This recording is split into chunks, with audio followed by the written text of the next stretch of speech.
Middle House had turned into a battlefield that day. As soon as Radia appeared in bridal attire in front of Daddy's eyes, her face turned red with anger. Till now she was completely confident that Niharika would become the daughter-in-law of this house. But Radia standing in front of her dashed all her hopes. Daddy's voice echoed. "What have you people done? You have ruined the respect of this house. Niharika was made to become the daughter-in-law of this house, not this girl." Everyone stood silently after listening to Daddy's words. Pratham was also standing silently, but anger was simmering in his heart. It was clearly visible in his eyes that he was not ready to accept Radia. He felt that his whole life was ruined because of Radia. Why did Radia marry him? Why did she stand as a wall between his dreams and plans? Radia herself was broken from inside.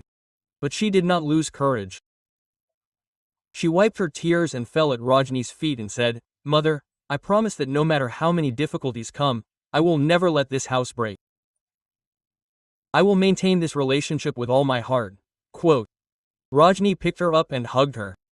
But grandmother's anger was not subsiding. An atmosphere of tension had spread throughout the house. Uneasiness and confusion was clearly visible on everyone's face, and at that very moment the doorbell rang. Everyone was shocked on hearing the sound. Rajni slowly looked towards Radia and said, "Daughter, go and see who has come." Radia slowly took a step and opened the door latch. But as soon as the door opened, her eyes were wide open. Seeing the person standing in front of her, it seemed as if all the strength left her body. The words got stuck in her throat. She could only say this much while stammering. Papa was standing in front, Divyam Banzalpo. Her father, who was lost in an accident 20 years ago. Radia ran and hugged him and started crying loudly. The whole family ran towards the door, and when everyone's eyes fell on that person, there was silence in the whole house. No one could believe that Divyam was alive. Divyam looked at everyone and said in a heavy voice, "Yes, I am Divyam.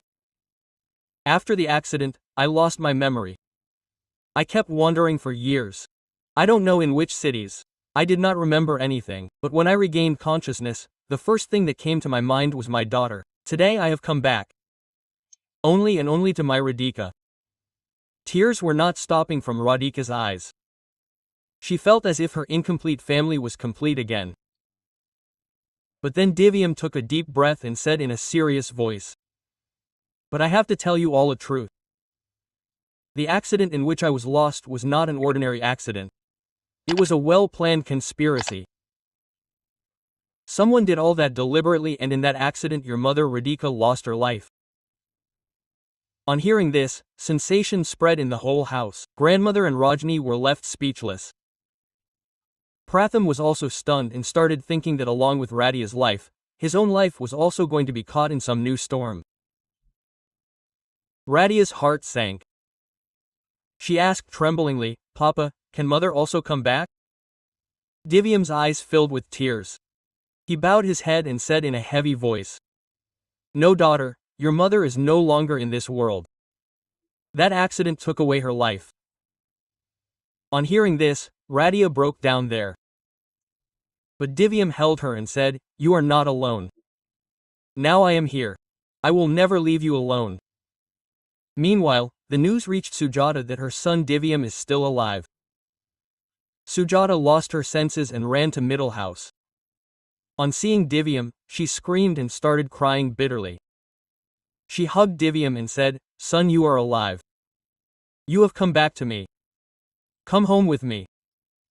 Now every member of the house was immersed in different emotions. Grandmother was cursing Radia again and again. Pratham was refusing to accept him, and Radia was deeply devastated despite being happy with her father's return. Divyam's return shook the foundation of the Middle family. And the biggest question in everyone's mind now was who was behind that 20-year-old conspiracy? Was someone from the family really the culprit?